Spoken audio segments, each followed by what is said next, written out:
Z, this gross, frustrated, shameful feeling, and then going after the thing, buying the program, doing the workout, setting your schedule from this really low vibration, gross place in your body, and then going and taking on the goals.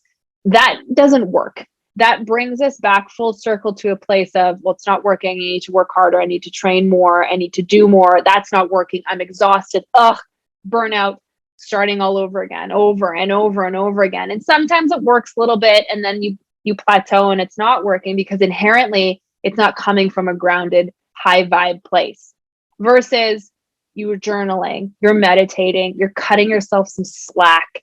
You start paying attention to how you're feeling. You get excited about who it is that you're becoming. You get excited about this energy that you're bringing. Your voice in your head starts to sound more like self-compassion. Like, hey, we journaled this morning for 5 minutes. Awesome. Oh, I went for a walk with my kids on the weekend. That's so great. I never would have done that before.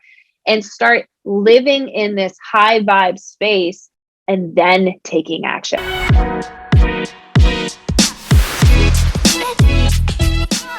Welcome to the show, Mia. I'm so excited to have you on.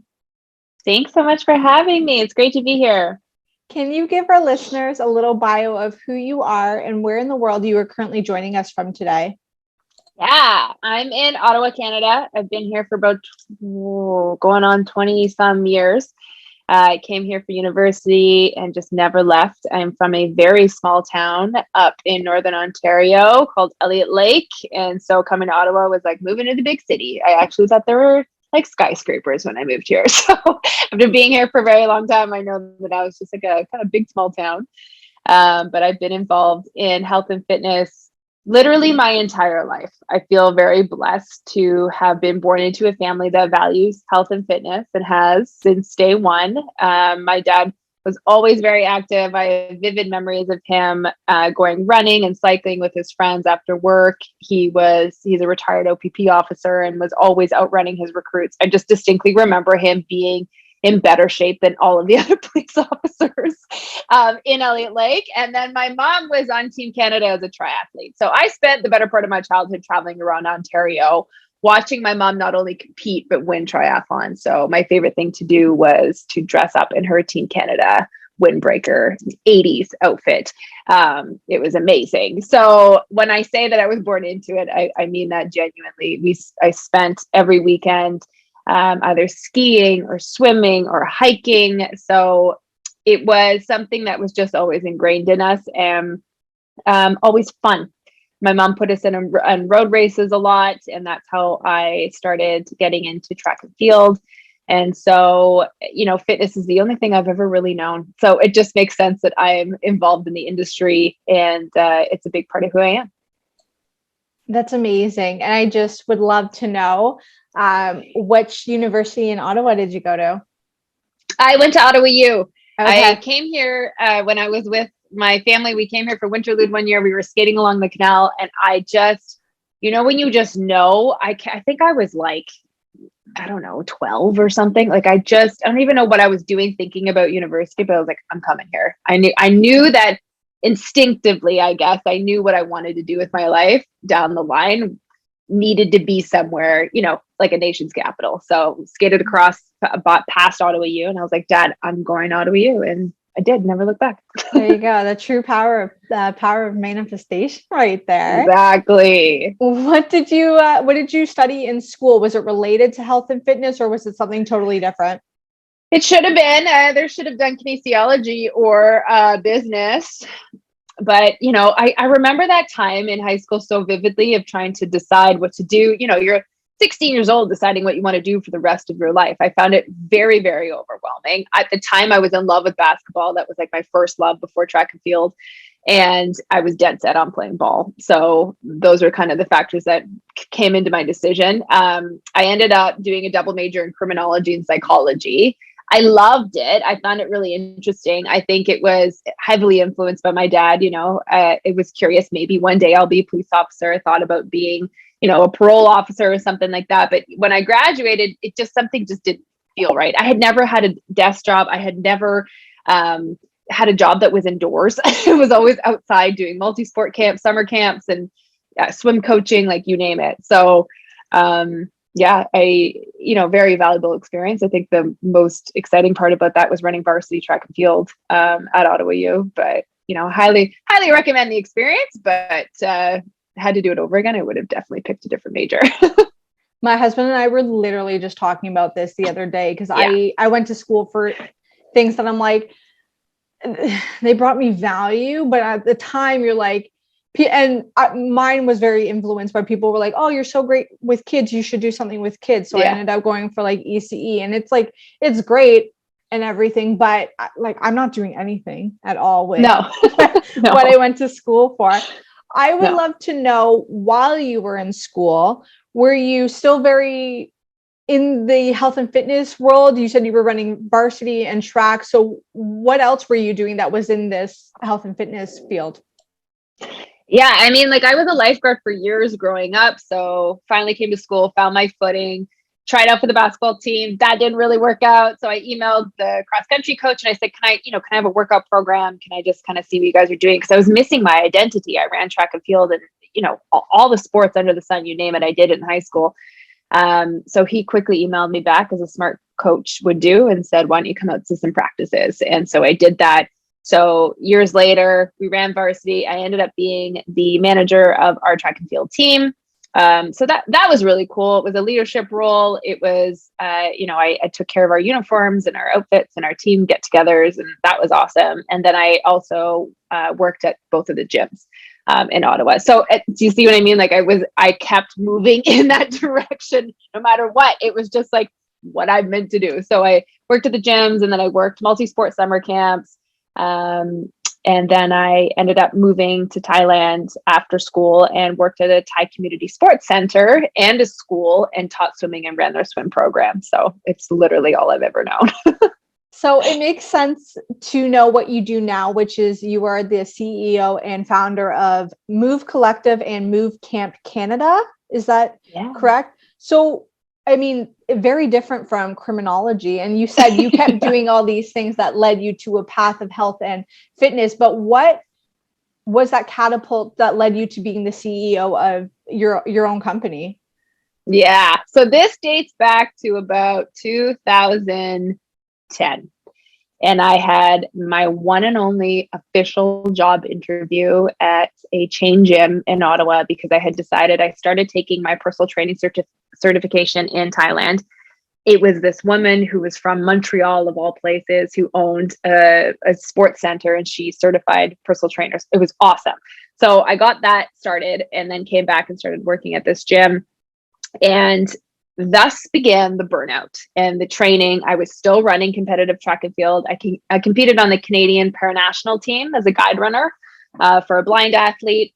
Incredible experience, traveled all across the world competing.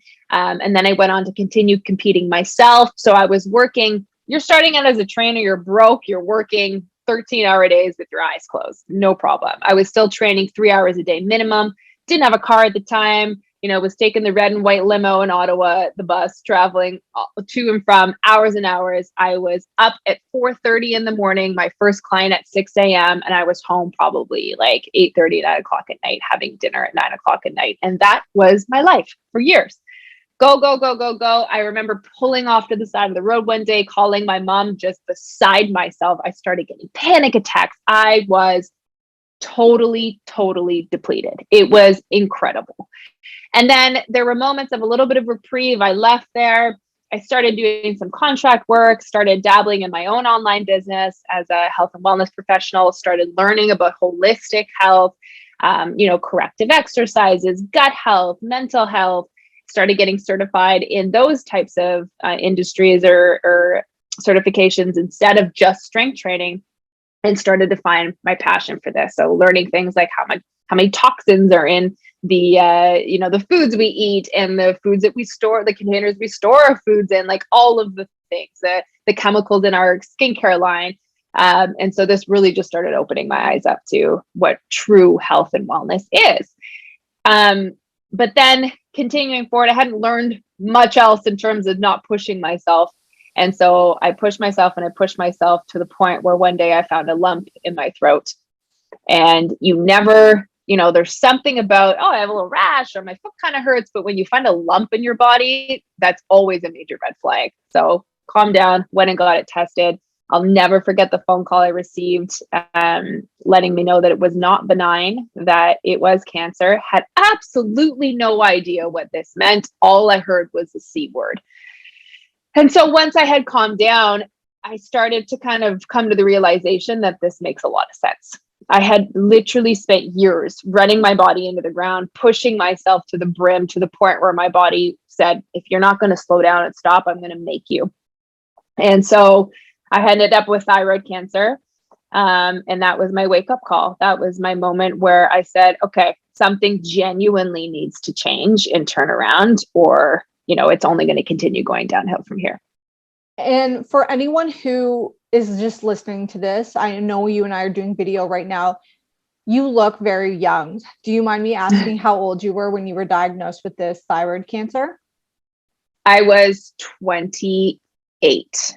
That's terrifying. I mean, that's terrifying at any age, but you don't think about things like in your 20s of like getting cancer. And I remember hearing that potential even for myself. And I think I was 24 at the time.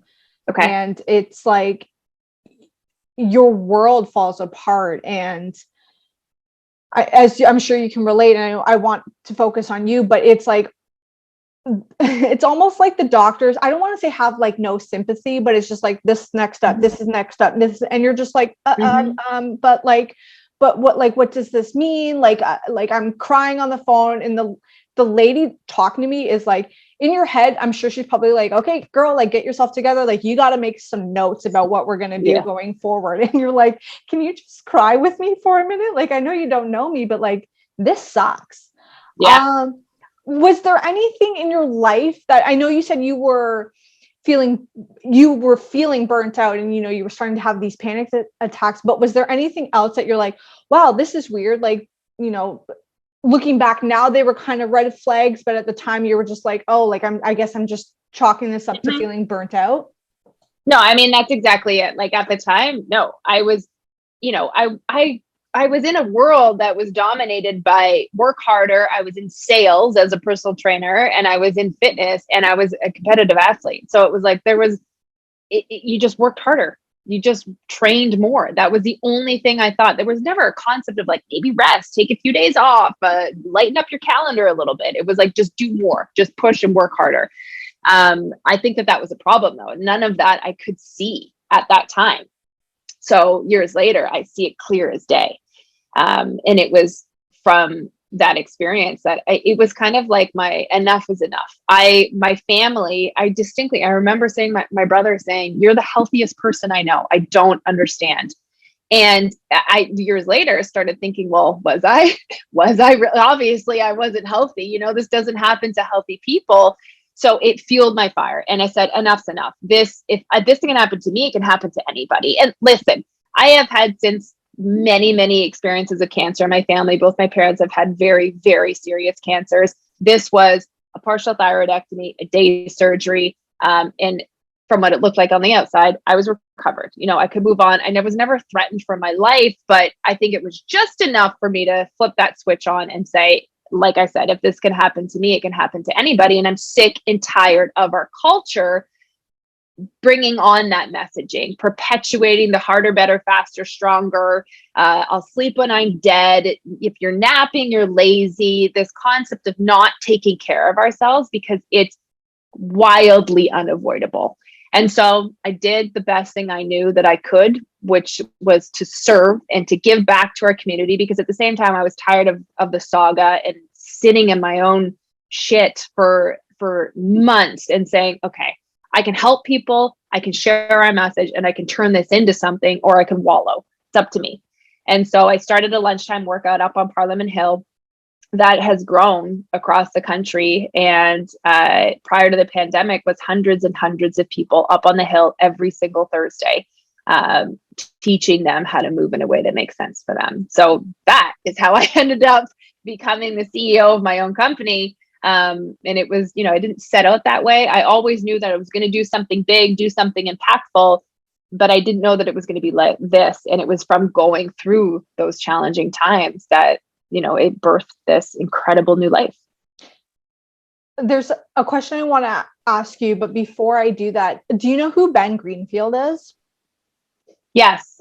Okay. I have heard of him. I remember listening to him on a podcast saying the exact same thing. He's like this fitness guru expert in his field. And he was like, I was doing the Ironman. I was doing all of these triathlons, and I was training, and I was on the outside, I was shredded and like had all these abs. And he goes, it wasn't. And he goes, I knew on the outside it looked great, but he's like, I had brain fog and all these things. And it wasn't until he did like this test that he was like, his exact words were like, I was literally like dying on the inside, but looked great on the outside. And that's when he made the connection that there's more than just physical exercise to being healthy. Yeah. Essentially. Yeah, exactly. You had said that you were, it was a partial, I'm sorry, what was the term that you used for? They took a partial thyroidectomy. They took out half my thyroid. So, which is still like, that's still like, you have to go through all of these things. What was it afterwards that, I don't know, maybe did a doctor encourage you, but what was that next step for you to start to recover and become more healthier? Like, did you start cleaning out? You said you're rehearsing like all these holistic practices, but like that first thing, was it like, okay, you know what, I'm going to start dumbing down even on my exercises and just do like 2 days a week as opposed to 7 days a week? Was it daily walks? Was it more water? Was it cleaning out your skincare? Like, what were those next few steps that you took to start making a healthier lifestyle for yourself? I'd love to say that it was this, one shot my whole life. The heavens opened up and I started changing. I'm stubborn. And if you've been one way for so long, literally my whole life, it's difficult to make those changes. So it was perpetually hitting the wall, perpetually burning out over and over and over again, right? They say that it needs to hurt enough for us to actually make a change. And that was my experience. Even afterwards. So I remember going back to my surgeon and saying, I'm exhausted.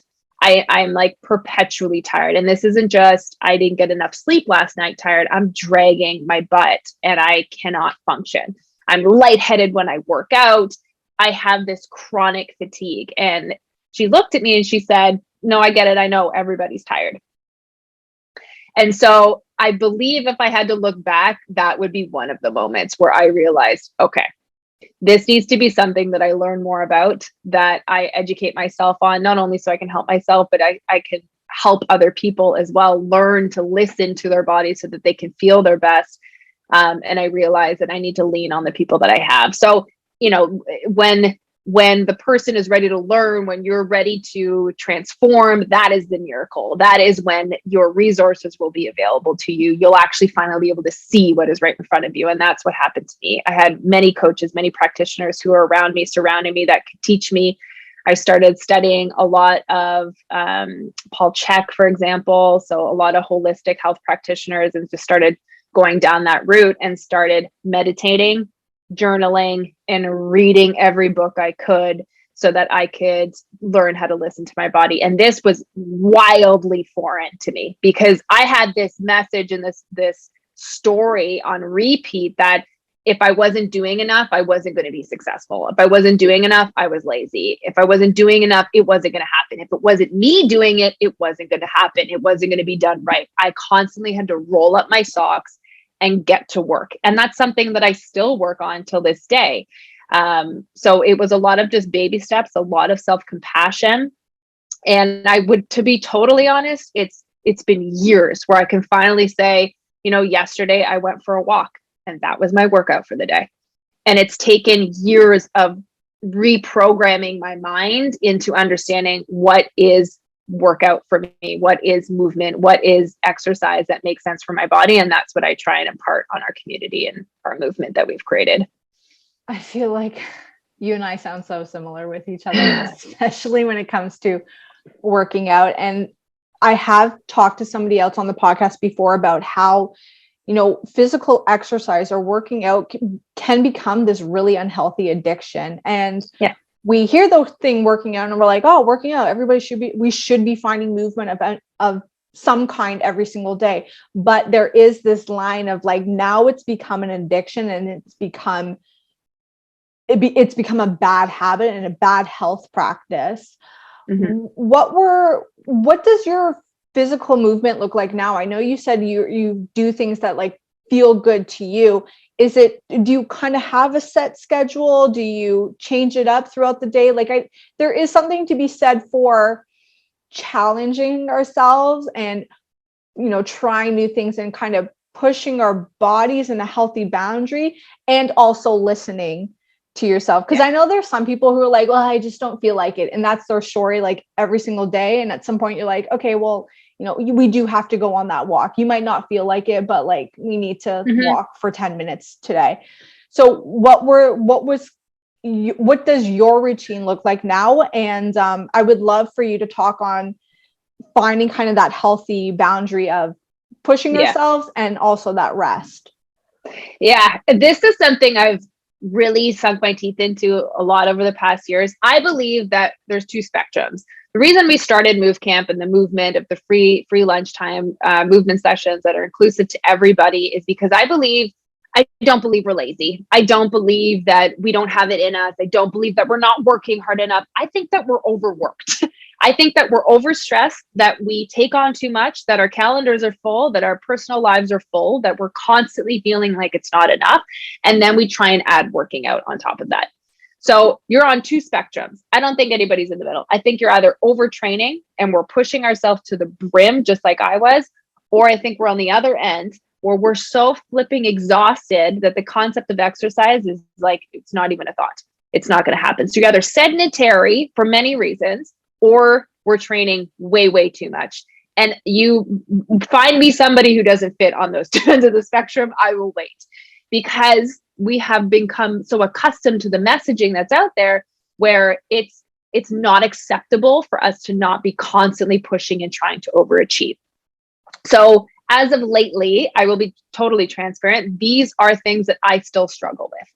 I am still working on, I'm reading The Energy Paradox right now. I have to remember who wrote it, but a fantastic book talking all about chronic fatigue, especially because I think everything that we've all just been through over these past couple of years. So I wake up every day and I assess where my body is at. How am I feeling? Did I get enough sleep? Did I wake up tired? Do I have energy? Do I feel a little bit saddened or depressed for no particular reason?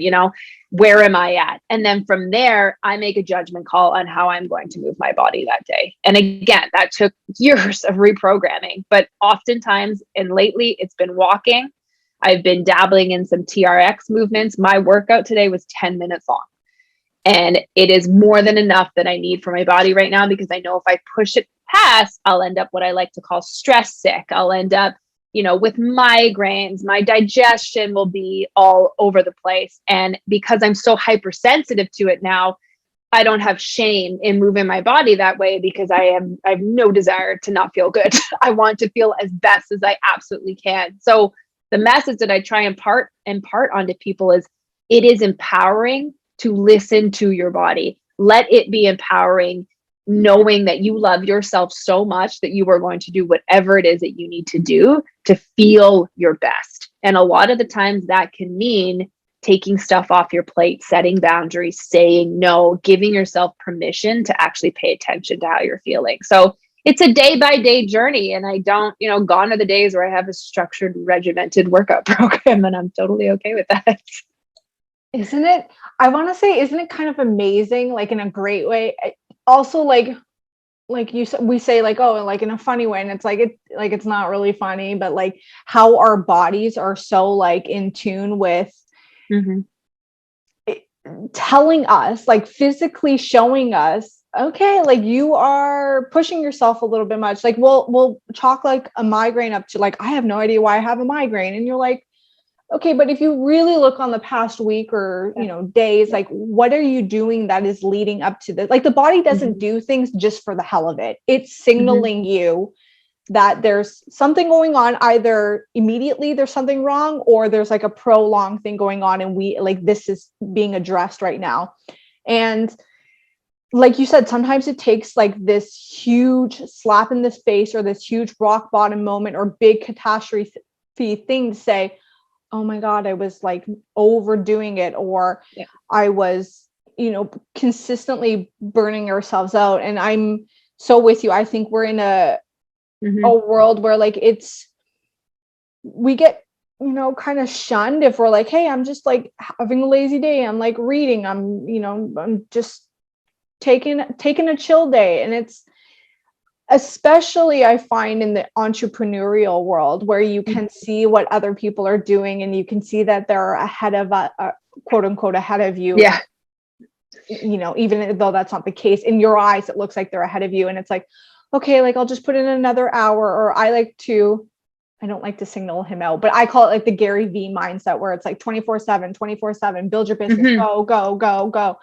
And it's really leading to a lot of burnout. It's really leading to a lot of fatigue. It's leading to a lot of illnesses and diseases. Like I can't tell you how many people have come onto the podcast and have had like autoimmune diseases. And in my head, I'm going like, is this normal? Like, do I just not remember hearing about this growing up? Or is there this new phenomenon of people honestly just creating like autoimmune diseases in themselves because we're just so used to being stressed all the time? Yeah. No, we are used to it, and it's normalized. It's so normalized. You're a little bit bloated. Yeah. Everybody's bloated. You don't look bloated, Oh, you're tired. Yeah. And then it's a competition and debate on how tired the next person is. It's just part of our culture.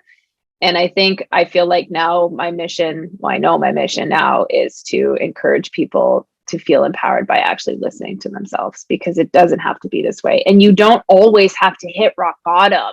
You don't have to get cancer. You don't have to constantly feel like garbage in order to actually turn it around. There are professional athletes. There are people out there who have a lot of energy, who are very active and thoroughly enjoy doing that and being like that. And that's awesome. And I believe that those people, they've got it dialed in. They're listening to themselves. They know the difference. Or they're full-time athletes and this is all they do, right? They're not trying to add on a workout at the end of a 12-hour day. So it's a culture shift. I would love to know, A, if you're cancer free or if you're in that period, that period of maybe being. Yeah, no, definitely. I think it's just the residual effects of it afterwards. Just a lot of still focusing on gut health and chronic fatigue and those kinds of things. So I think that qualifies me even more to be able to talk about it, because I know that I'm not alone, Yeah, no, but I would love to know, what was your recovery like? Like, you said it was a few years ago that you had this diagnosis, and I'm sure you're still going through every day. It's like, it's this journey of recovery and of making myself the best, healthiest version of myself. But what were those initial recovery steps like for you? The biggest thing I always talk about, and I encourage all of our community members, anybody that comes across my path, is to journal. And I feel like when I say that, people are like, what are you talking about? How does that have to do with anything health and movement related, fitness related? I think when I started down this journey, I started journaling, and then I started getting into meditation. And those two practices have wholeheartedly changed my life. Changed the way that I move, changed the way that I listen to myself, changed the way that I operate my business. And because it allows me to hear myself, to hear my intuition, to hear what my body is saying, to calm down enough to be able to listen. And so that's the first thing that I encourage people to start doing, is I encourage it as a morning routine, but develop this routine where you are free writing, you're meditating, and preferably reading, some material every single day. That's the main journey, I would say, that really led me to even being remotely healthy today, and to actually overcoming that entire experience. And it's something that I believe it still keeps me on track today, and what I promote and encourage everybody to do and get involved in. It's not something that necessarily happens overnight. It's a practice. Like it's a muscle that you have to build. It's a new skill that you have to implement into your day to day. And I think it's met with a lot of resistance, because we look at it and thinking, and I thought the same way too. I wrote a post the other day about a health assessment that I had done once, and the health practitioner asked me how many times a day I meditate, or a week I meditate. And I said, maybe once a week. She asked me if I could increase that time. And I looked at her like I wanted to strangle her. Like, are you kidding me? Where am I going to fit this into my day? I've already, I'm running a business. I'm at that time, I'm all things, I'm accounting, I'm sales, I'm a marketing team, like I'm everything. And you want me to sit still all, like, for how long? Every single day. It's met with a lot of resistance because it's scary. It's scary to do something different. It's scary to do the unknown. It's scary to not be training an hour and a half every single day if that's what you're used to, and I'm not saying that you have to necessarily stop doing that. I'm saying sit down and pay attention to how you're feeling and then reassess going from there. So I think unless we really start to hone in on these things, that we won't see a major shift. And, there's a reason why there are so many books and courses and practitioners speaking on this topic, because it's only getting worse right now. I love that you had a nurse practitioner or this person doing this health assessment with you who told you to meditate. And I've spoken about it very openly. Like, yoga for me, like the physical part of yoga changed my life, but meditation was like that next thing that stopped the voices inside my head. And it sounds like borderline like psychotic, but it's true. I don't think we truly know until we become aware and we know of how negative we are to ourselves. And that can look like anything from, even in my yoga journey, where it was like, well, that girl's doing a better chaturanga than I am, or that girl can hit dancer pose and I'm still struggling with that, or I should be able to go 5 more minutes in this exercise. Like, why am I feeling so tired or sore? Or like, it's amazing how many things, if you really stopped and been like, wow, like that, like, anything, should have drank more water today. That person went on an hour-long walk today. What did you do? Oh, that person is making $5,000 in their business and you're not. Like, it's incredible how negative we can really be to ourselves. And I like, I'm a meditation teacher and I try to beat people over the head, like, just meditate. Like, it doesn't have to be this crazy long thing, right? It can be 5 minutes. And, there's that saying that, like, if you don't have 5 minutes to meditate, you should take an hour. And it's one of those things, people like, I don't have time. And it's like, my one argument is always like, are you on Instagram or Facebook? Like, maybe you could take 5 minutes away from that and you can meditate and like truly notice a huge difference in your life. Like, it can seem like it's a long time happening, but it can also be very quick, where you notice, like, you start to become, I think, aware quicker than you start to really notice the compounding effects of meditation. Yeah. If that makes any sense at all. Yeah, I think everybody will come at it on their own time. You have to get uncomfortable enough, I think, to actually make a change. And, it's different for everybody. And I think you really taking the time to just self-assess. Are you happy with the way things are? Do you feel good? Do you feel confident? And if not, then, there are many tools available to you to start adapting and to start changing. It's just, you just listen to everyday conversation and you'll hear so many people say the same things. You're overstressed, you're overtired, and there's not enough time in the day.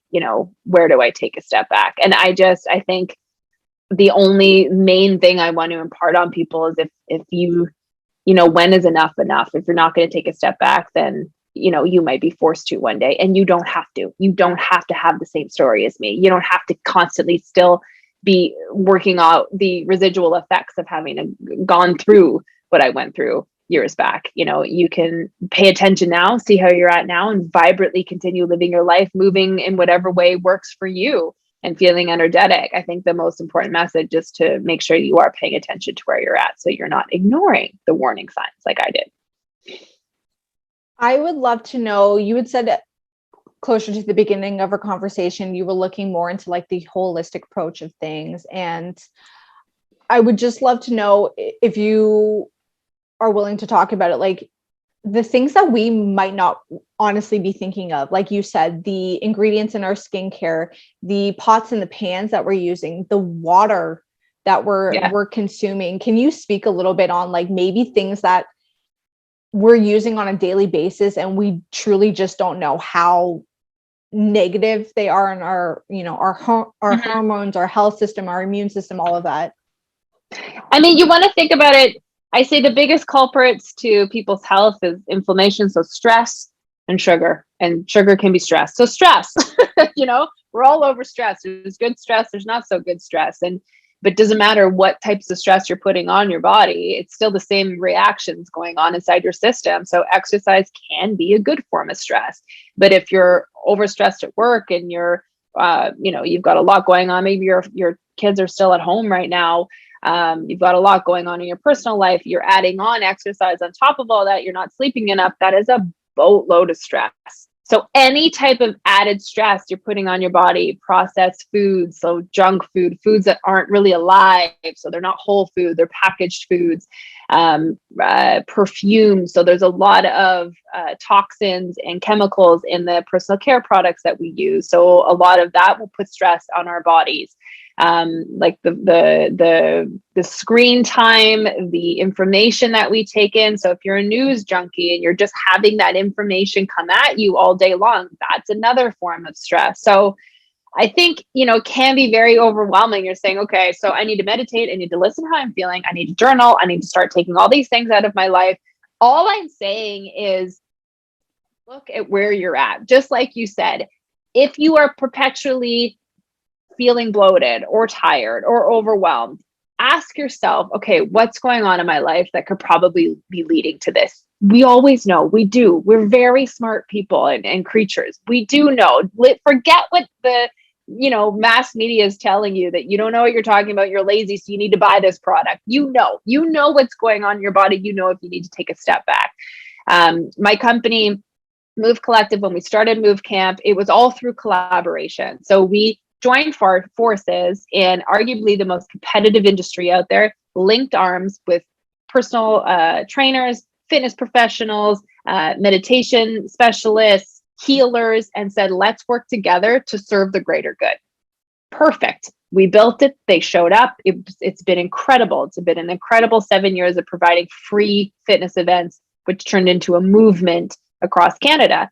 So what we decided to do is collaborate with businesses who are fighting the good fight. So they've got incredible products. They have a beautiful message. They are genuinely caring about your health and wellness and your well-being. These are companies that provide organic product lines, personal care product lines, healthy, chemical-free soaps that you can use with your dishes, bed sheets that aren't going to mess up your hormones. So this is what my company does is be able to provide you with that education through our portals, through the companies that we work with, so that you can know. There are a lot of effects. I'm definitely no expert, but there are a lot of effects that all of these products can have, and these different stressors in our life can have in our bodies. And again, the more that we have in our system, the more challenging it's going to be. So on the flip side, the sooner you stop using, mainstream perfume, or the sooner you buy a completely different toothpaste, one little thing at a time is going to genuinely heavily impact your health for the better. Isn't it amazing how, in the worst possible way, how many chemicals and added shit there is to our everyday everything? I downloaded the Think Dirty app. I don't know if you've ever heard of it. Oh my God. I was like, I got to get rid of this. And you think you're buying clean a lot of the time, right? And there's so much this greenwashing marketing thing is this new trend that's coming out of you need to watch out for these things. And it's you think you're doing the right things. And it's oh my God, this thing is horrible for you, or these things, anything with the word perfume or fragrance, that could be part of 3,000 different, it's just mind. And it can also be very overwhelming now. So we've almost gone back to this just overwhelmingness of I'm trying to do the right things. I'm trying to be healthy. I'm trying to do all the correct things. And I'm almost stressing myself out to the point of thinking, am I doing the right things? Yeah, no. And I think that's, You are, everybody cut themselves some slack. Like, sometimes you're gonna eat the big, I always say, like, eat the damn cookie. If you want a cookie at the end of the day and after dinner, like, I'm not saying this is the first question I get all the time is you must eat really, really clean. I don't even know what that means anymore. Like, I have junk food. My junk food might look different than someone else's junk food, but I'm not as strict as you would think because we're also human. And it's okay to have that glass of wine, once in a while. It's okay to have the sugar once in a while. It's where this stuff becomes a habit where you're having it every single day. You're ignoring the warning signs. That's where it can become stressful. But you want to, again, think about it. And that comes back from the meditation and the journaling where you say, okay, I'm excited. I'm excited about becoming this person that I know that I can be. I long and I'm amped up to have more energy in my life, to feel vibrant, to wake up every day passionate about what I do for a living. So we create this picture in our mind of who that person is and what it is that we're working towards. And then you just start chipping away at it through the inspiration, right? Not through the concept of, okay, I need to do more. Okay, I need to eliminate these things from my life. I need to reassess my workout program. I need to do. Just sit back and listen intuitively. You will know, you will be guided. Continue listening to podcasts, continue listening to things that empower you. And then you can just one at a time start where it makes sense for you. There's still a lot of people, I'm sure, that don't have organic sheets and that's still sleeping. There's a huge Swift in Green Guard certified mattresses now. That's like a huge movement that wasn't around even a year ago. So a lot of these things are coming into place. And if you approach it from a place of empowerment, place of excitement and positivity of who you are becoming, then it's so much easier to just do that thing that is going to help you feel better. So it's the same thing of saying, like, when you were moving your body and you were sleeping well and you were eating well, you don't feel like having a hot fudge sundae at the end of the day. You don't feel like, drinking 10 beer. You want to do things that are continue making you feel this way. So start from that place first, and then you'll be able to continue moving along to the rest of those lifestyle changes. No, I love that so much. I talk about it all the time. Just start one thing and you will notice this reciprocal effect because you'll start to feel better and great, and it will just translate into other areas of your life. Mm-hmm. I would love to know, you've talked about meditation, you've talked about, finding movement and journaling.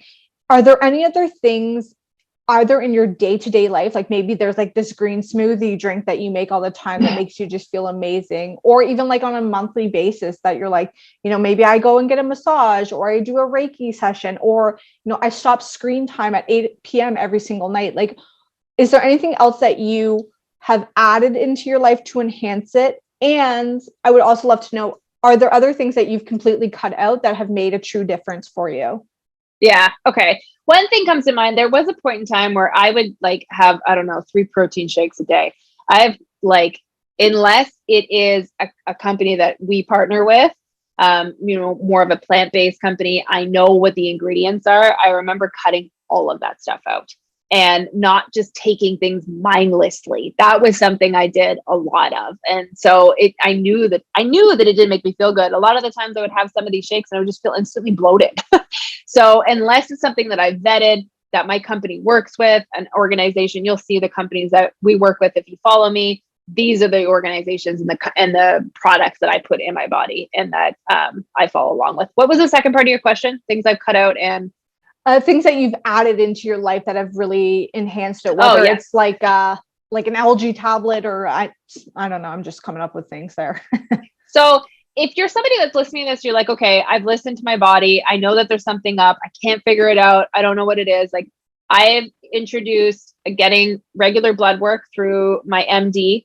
I work with a naturopathic doctor, and I work with meditation specialists. So people that I follow that I really, resonate with their messaging and what it is that they teach. So those are main things. I built my team because if you feel like you've tried everything, you cut out dairy and you don't have gluten and, you've been on low FOB NAT diet for those who know what it is. And, it's nothing's really helping. Get tested.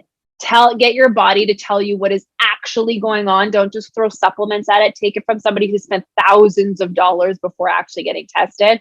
Get yourself tested. I call it my Mia team. Build up your team of professionals that are around you, that can teach you meditation, that can get your blood work, that you can talk to, that can test different things to find out what's going on in your gut, so you can find that out. That was a huge, huge thing. If it's available to you, I strongly recommend that. Again, you can connect with me. I'll tell you who I work with. The other things is big time setting boundaries. I use Calendly. I love that app and that platform. I set the days I have my meetings. Those are the days that I have meetings. That is it. That is all. The world is not going to explode and implode if I do anything outside of that. I use the focus setting on my phone. I'm sure if you have a smartphone, I don't know if it's just, I don't think it's just the iPhone, but if you have a smartphone, I'm sure there is some sort of setting that sets boundaries for you. So if I'm working out, if I'm meditating, if I just want some me time, my phone setting, I have a setting for every single one of them. It is so empowering and uplifting to set those boundaries and say to the world, like, you don't need me right now. Adopting the mindset that nothing is an emergency, unless someone is dying or you get an awful phone call from your family about something, nothing's an emergency. Everything is fine. Those are like adopting that mindset and setting boundaries around things has done, like, I can't even explain to you how empowering that is. And then getting outside for a walk every day. I swear by walking. Get outside, move your body, get in the trees, breathe in the fresh air, go for a walk every single day, and do not beat yourself up if you feel like you need that as your workout and that's it for the day. Let that be enough. So I have a laundry list of things, but those are my main go-tos. No, I resonate with all of that. And I think they're things like you've said before. We know, like we know these things. We give our power away a lot of the time, but they're so easy implementable, which is why I love that you brought them up. Like it's easy in a sense to put your phone away and to focus on the task at hand. At the same time, it's not easy for some people, but it's something that you've said it before. It's a muscle. Like you just set alarms for yourself. Like I can't even tell you how many times I have started a habit or something in my life by writing sticky notes and sticking it everywhere, or literally setting alarms in my phone for it. I'm still on this, like, I don't know. I think I'm going to have to get a house phone because I'm really good at putting my phone into like airplane mode at night. But I'm like, if anybody ever needed me, I know. Like when the nuclear power plant alarm went off, like a few months, maybe even a year ago. I don't know if you ever got that, but where I was living, we got that alarm. Phone was in airplane mode. I was like, oh, I would have been dead in like minutes because I didn't get that alarm. Like my phone was in airplane mode. So right. Yeah. But it makes a world of difference to have these boundaries and to, I keep hearing this thing of like self-care isn't selfish. It's like you need it, but it's still this mindset of like, well, like I should accommodate somebody, like they're doing me a favor by having, even this podcast. Sometimes people are like, oh, can we do like 8:00 at night? And I'm very hard at going like, no, that is my no tech time. I do not work past a certain time anymore. So thank you very much for bringing all of that up. Yeah. I think the more that you can reduce the noise, reduce the background noise, the more that you can become aware and the more that you can hear. And I think that's all it's about, is getting yourself grounded and centered, that you can hear yourself, you can hear your body, you can listen to your intuition. And the best way to do that is by drowning out the background noise, so you can just get clear on what it is that is meant to be for you and what's really going on in your body. Is there anything that we haven't discussed that you really want somebody to start noticing in their own life, or maybe a practice that changed your life and you would like them to start implementing, or just even like an organization or a product or service that has changed your life that you're like, I want people to know about this because it's made such a difference for me? I think it's just the radical shift of this concept between approaching your health and fitness goals from a place of shame versus a place of love. And I think that, if I can leave this planet having imparted that message on people and having that turn around in their minds, then I feel like I would have lived a fulfilled life. Approaching your health and wellness from shame sounds like, I can't believe I let myself get this far. Oh my God, I'm so fat. Ugh, like I can't lose weight. Comparison, a constant comparison of you and that person on Instagram, or that other person, that friend that that lost 50 pounds doing XYZ. So then moving your body, then purchasing that workout program, then starting that diet that will help heal your gut. Start from a place that makes you feel empowered and gives you high vibration. And that is how you can stick to it. That's how you start developing habits. That's how you start to feel your best. And the most important part is how you start to continuously feel incredibly proud of yourself, because you need to know that you got you in order to actually continue moving forward in these mental practices, to drown out the noise, to surround yourself with people who are going to keep bringing you those high vibes. Do it from a place of love, and your whole world will magically change. So think versus health and fitness versus from a place of shame versus a place of love. Choose love every time, and your whole world will change. I love that so much. I would love if you could, you've talked a little bit about it, but if you could talk a little bit more about your Move Collective, your Movecamp Canada, and just let us know, what is it that we are in for if we decide to participate. And I'm sure with COVID, some of this has changed in drastic ways and also has probably improved in some other ways. Yeah. So I would love if you could talk a little bit about that. All right. So we're a not-for-profit organization committed to keeping Canadians moving. It's the lunchtime workout I was telling you about that we started 7 years ago up on Parliament Hill. It is a high energy, completely inclusive, all welcoming lunchtime movement session. Our tagline is to move in a way that makes sense for you. So once you're part of our community, you're involved in this organization that encourages you to listen to your body, to feel your best. So we offer a whole bunch. We offer 75 plus different events a year. In the summer, it's a 13-week free fitness series. Throughout the winter, we are online. We're in person at different locations. We do collaborations with organizations to link arms with them, to integrate our events, to encourage Canadians to move. And the best part is that it's completely free. Every single event that we offer is totally free. We collaborate with coaches across the country who facilitate these sessions for us. And if you love what they're doing, you can work with them. You can participate in their programming. We also offer corporate wellness programs. So Move Collective is our hub for healthy wellness, and we offer corporate wellness programs. We offer a conference. We offer a certification for our coaches too. So if you're somebody who's like, I love this, I love community, I want to be a part of something bigger than myself, I want to serve Canadians, this is something for you. If you love working with people, you love being in crowds, this is an opportunity for you to shine your light in our community. And so we offer a certification to certify coaches. And like I said, it's all completely free. And I like to call us a doing campaign. So we have a lot of awareness campaigns in our country. We have a lot of data that says, we need to move more. We need to take care of ourselves. So we take that data and we turn it into action. So we're a wellness doing campaign that is committed to keeping Canadians healthy.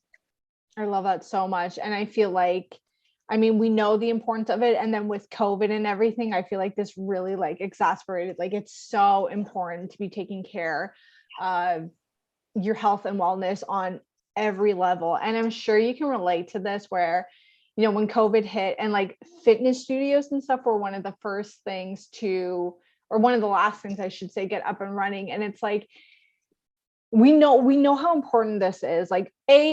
I feel like they should never have closed down. I wish they would have stayed open, because I think that was a place for people to stay healthy, to, kind of keep their sanity, to work on mental health and stuff.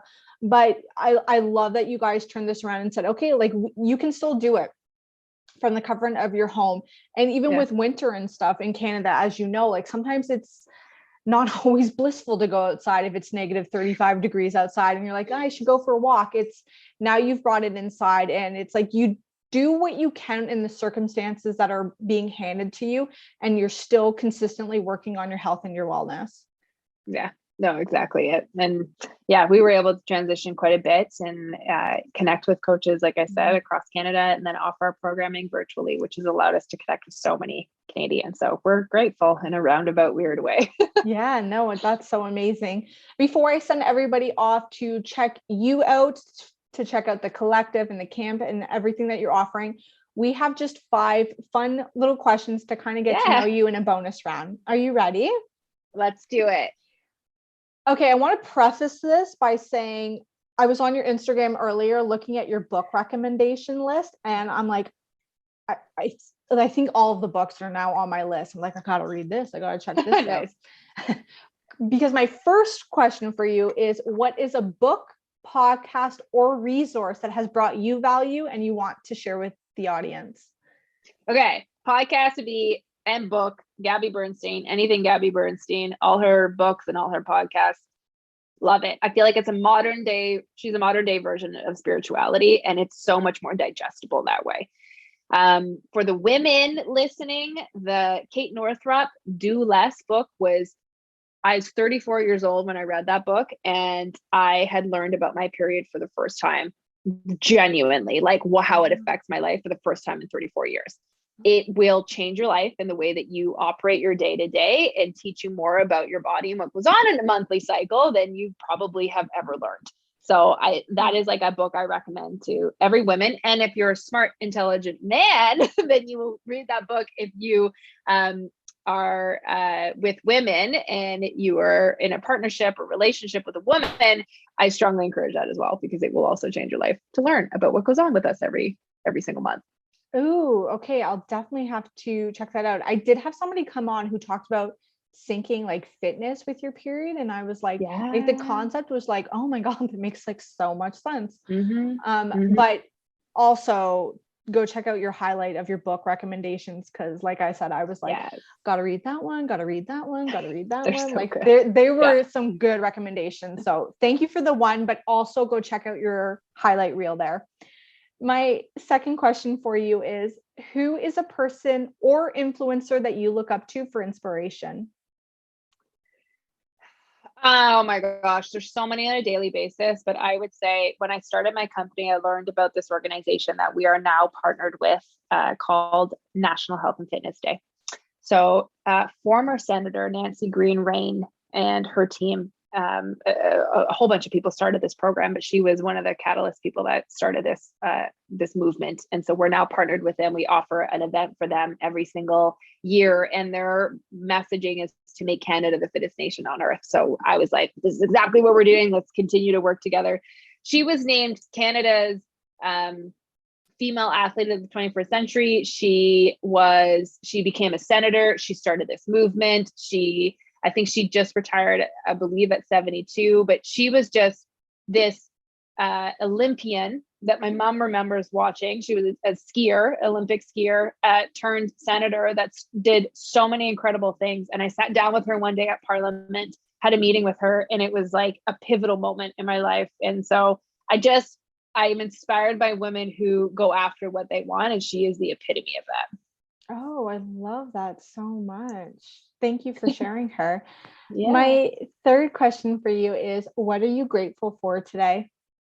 Today, I am grateful for my mother's health. Over the past few years, she was also diagnosed with cancer more than once, and it was a very, very scary moment for us last summer, and not the summer that's passed, the summer before that. And so she is well on her way to recovery, and every day it has changed me. It's changed the way I look at life. It's changed the way my calendar is. Calendly was a result of that experience. And so I'm just grateful to have my family and my family's health. Oh, that's so beautiful. And go mom, fingers crossed, and like putting out all the good vibes for her. My fourth question for you is, what is your spirit animal? Oh, my actual spirit animal is a black swan. I had a Reiki session done once with a woman on our team. She is a Reiki specialist, and that was what came out. But I also really love the otter because I love swimming. Yes, and I mean swans too, water, right? Like, are you a Pisces? Pisces, baby. What's another water sign? Pisces for sure.